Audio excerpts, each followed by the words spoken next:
Dillon, you've had two scrimmages now. How do you feel this team is kind of coming together? And you've had some really good, a little bit of adversity. Where do you think you guys are at a week away, or a couple days away, 4 days away? I think we're pretty good. We always learn, no matter if it's a win or a loss. So coming back from Pitt, I mean, we sat in the film room for 3 hours. That was the longest film session I've ever had in my college career. But it's just about learning. Coach West talks about there's two teams. It's either a team that gets better or a team that gets worse. And we know which team we want to be, a team that gets better. So going back to the film room, knowing what we have to work on, then going to the court and translating. I think that's one of the biggest things. And our team is pretty good where we're at right now, just as far as we know what we got to get better on, focusing on those little details that we need to get better on and just putting it all together. After Pitt, do you think Coach was maybe not terribly disappointed about the result, knowing that he maybe could give you guys a 3-hour film session and get on you a bit? I mean, I'm sure he was excited to have that film session. I think we needed it, though, especially this early into the season. One thing that we all try to preach is not to just get too comfortable, never to get too high, too low. So I think for a second we got a little comfortable. And Pitt, played a good game against us. So, it humbled us. I would say it just humbled us and put us back to, okay, we still got a lot of work on. And just get back to the court to work on those things. Then just emphasizing all the little details that we need to get better at. You've been around this league a long time. You've started 72 games. How close do you think this team is to being a team that can contend at the top of the league? You've done it. You know what it looks like. I think we're there. I think obviously there's still more we got to work on, but I think as far as the relationships, the connections that we have, I think to me that's one of the biggest things is family, that brotherhood. My freshman year when I went to Elite Eight, that team was a brotherhood, and I that's something I see with this team, and it was so natural that happened. So when we get on the court, we're fighting for one another. We're fighting for the name on our chest. We're fighting for this university, but like I said, we're fighting for one another, and I think that's what it comes down to. Having that relationship with your brothers, having that connection, and knowing you'll go to war for your brothers, I think that's what it's going to come down to. Coach Miller kind of talked about the 20-game schedule, and now you guys are basically traveling to everywhere in the country.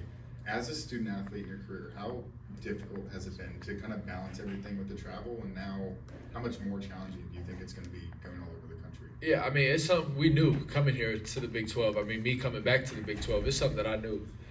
With teams added, there's no bad team in this conference. So we know we have to come out every day and put the work in and let it translate on the court.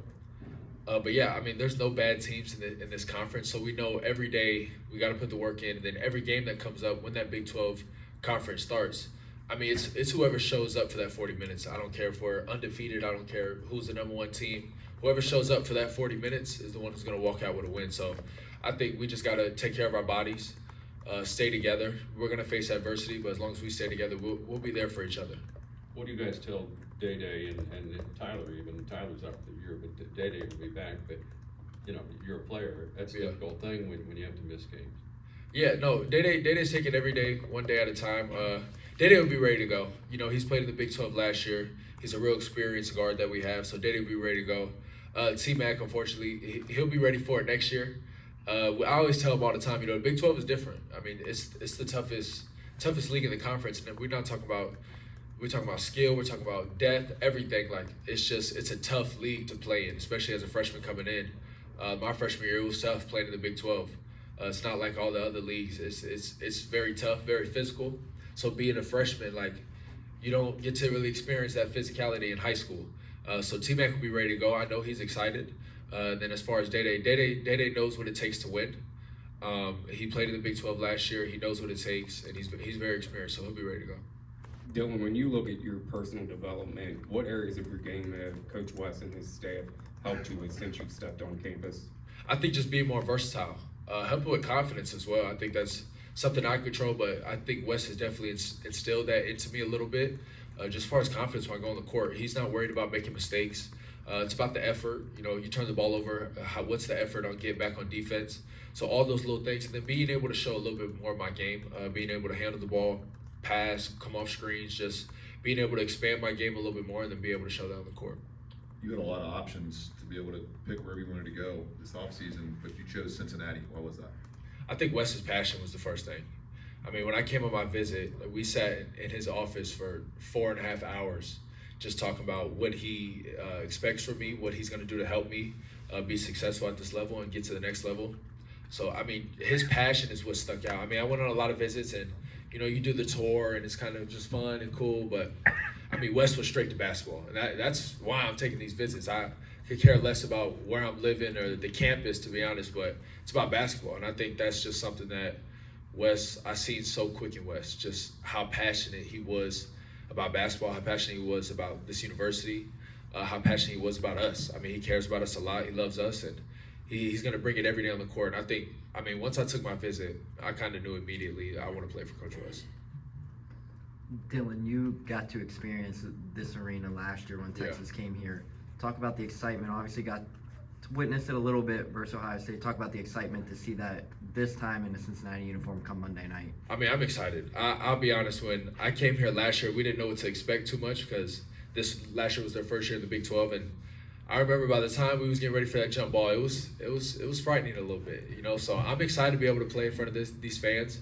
I mean, this is the reason we go hard every day, for the name on front of our chest, to be able to show up for these fans. So, I mean, I'm telling y'all, when they're out there and they're loud, it is frightening. It is frightening for the opposing team.